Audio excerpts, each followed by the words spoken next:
Hello बच्चों। तो बच्चों आज हम एक्सरसाइज 6.2 का क्वेश्चन नंबर 7 करने जा रहे हैं। चलिए पढ़ते हैं इसकी statement. Using theorem 6.1 prove that a line drawn through the mid point of one side of a triangle parallel to another side bisects the third side. तो बोलते हैं थ्योरम 6.1 यानी बेसिक प्रोपोर्शनलिटी थ्योरम का यूज़ करके आपको prove करना है कि अगर हम ट्राइंगल की किसी एक साइड के मिड पॉइंट से कोई लाइन ड्रॉ करें और वो लाइन ट्राइंगल की दूसरी साइड के पैरेलल हो तो वो लाइन ट्राइंगल की तीसरी साइड को क्या करेगी, बाइसेक्ट करेगी। चलिए मैं फिगर से आपको समझाता हूँ कि इस क्वेश्चन में आपको क्या गिवन है और आपको क्या प्रूफ करना है। तो सबसे पहले इसकी फिगर ड्रॉ करते हैं। तो मान लिया ये हमारे पास कोई ट्राइंगल है, इसको नाम दे देते हैं ABC। अब बोलता है ट्राइंगल की किसी एक साइड के मिड पॉइंट से, तो एक साइड हम ले लेते हैं, कौन सी, AB साइड ले लेते हैं हम, और AB का मिड पॉइंट हमने मान लिया क्या है, D। अब बोलता है जब हम इस मिड पॉइंट से कोई लाइन ड्रॉ करते हैं और वो लाइन BC के मतलब ट्राइंगल की दूसरी साइड के पैरेलल होती है, तो वो लाइन ट्राइंगल की तीसरी साइड मतलब AC को क्या करेगी, बाइसेक्ट करेगी। तो चलिए हम सबसे पहले D से एक लाइन ड्रॉ करते हैं।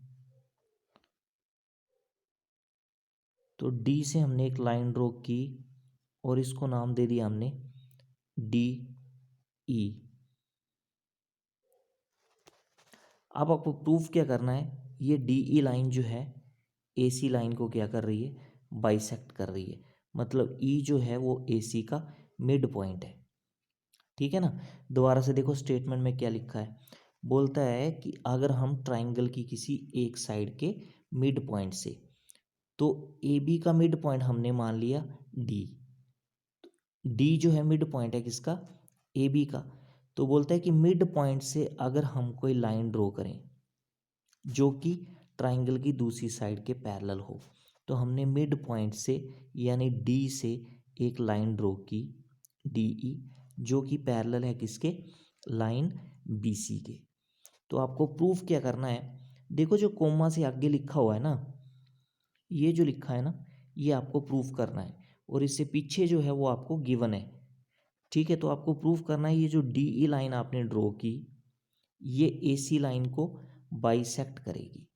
बाइसेक्ट मतलब E जो है वो मिड पॉइंट होगा किसका, AC का, यानी AE is equal to EC। ये आपको प्रूफ करना है। ठीक है ना। अब देखो गिवन क्या था आपको कि D जो है वो मिड पॉइंट होगा AB का और DE लाइन जो है वो BC लाइन के पैरेलल होगी, ये आपको गिवन है।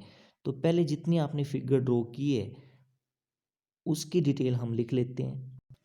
तो क्या लिखेंगे, हम लिखेंगे let ABC is a triangle, let ABC is a triangle. ABC हमने कोई ट्राइंगल मान ली, ठीक है। And D is mid point, D mid point है, mid point of side AB। D जो है वो मिड पॉइंट है किसका, साइड AB का। देयरफॉर देखो अगर D मिड पॉइंट है साइड AB का तो हमारे पास क्या रिजल्ट बनेगा, AD is equal to DB। Equation number 1 consider किया। देखो फिगर, देखो D अगर आपके पास मिड पॉइंट है तो D क्या करेगा, AB लाइन को सेम पार्ट्स में डिवाइड करेगा, मतलब AD इक्वल होगा किसके, DB के। ठीक है ना। A से लेके D तक जितना डिस्टेंस होगा उतना ही डिस्टेंस होगा D से लेके B तक, तो AD is equal to DB। यही हमने लिखा है। इक्वेशन नंबर 1 कंसिडर कर लिया इसको। अब हम लिखेंगे लाइन DE के बारे में। नाउ लेट, यहाँ लिखेंगे now let DE is a line DE is a line parallel to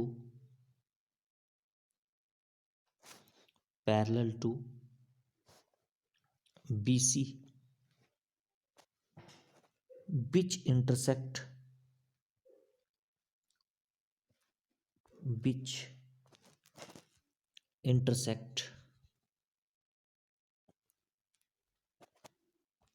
which intersect AC at point E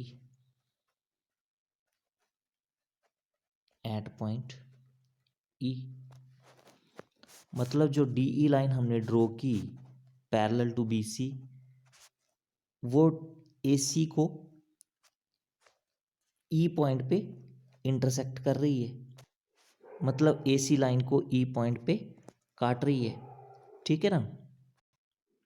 देखो DE लाइन AC लाइन को E पॉइंट पे क्या कर रही है, काट रही है। ठीक है। अब क्योंकि DE लाइन BC लाइन के पैरेलल है, तो लिखेंगे यहाँ as DE is parallel to BC। ये गिवन है ना आपको। देयरफॉर अगर DE लाइन जो है BC लाइन के पैरेलल है, तो हम बेसिक प्रोपोर्शनलिटी थ्योरम लगा सकते हैं ना। देयरफॉर बेसिक प्रोपोर्शनलिटी थ्योरम क्या रिजल्ट बनेगा हमारे पास, देखो फिगर्स। अगर DE लाइन BC लाइन के पैरेलल है, तो क्या रिजल्ट आएगा बेसिक प्रोपोर्शनलिटी थ्योरम से, AD upon DB is equal to AE upon EC। तो यही लिखेंगे हम, AD upon DB is equal to AE upon EC। ये रिजल्ट आएगा हमारे पास बाय यूजिंग थ्योरम 6.1 यानी बेसिक प्रोपोर्शनलिटी थ्योरम। अब देखो इक्वेशन नंबर 1 में AD जो है वो DB के इक्वल है। इक्वेशन नंबर 1 में देखो AD किसके इक्वल है, DB के। तो हमारे पास जो अभी रिजल्ट आया उसमें हम AD की जगह DB लिख सकते हैं ना, क्योंकि AD इक्वल है किसके, DB के। तो लिखेंगे AD की जगह DB। तो यहाँ पे हम AD की जगह DB पुट कर देंगे। तो देखो यहाँ से आएगा DB अपॉन DB, और राइट साइड में तो क्या आएगा, राइट साइड में तो AE अपॉन EC ही आएगा।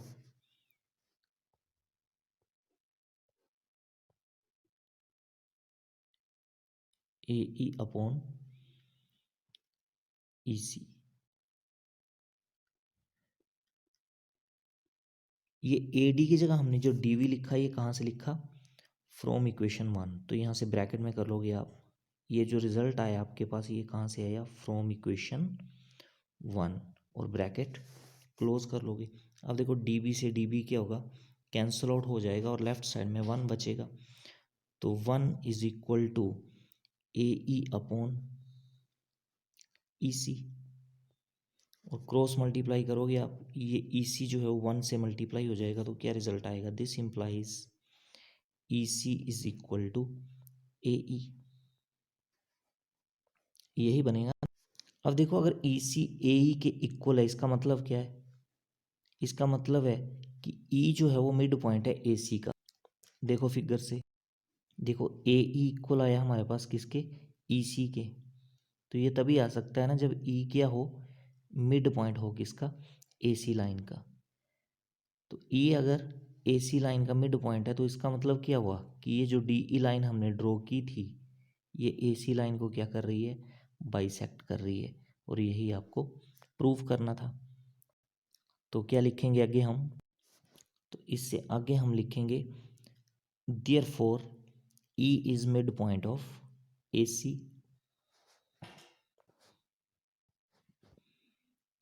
Therefore E is mid point of, sorry mid आएगा यहाँ पे, E is mid point of AC, and that is, yeah, this implies DE bisects, DE क्या कर रही है, बाइसेक्ट कर रही है किसको, AC को। तो यही आपको प्रूव करना था, तो हेंस प्रूव्ड।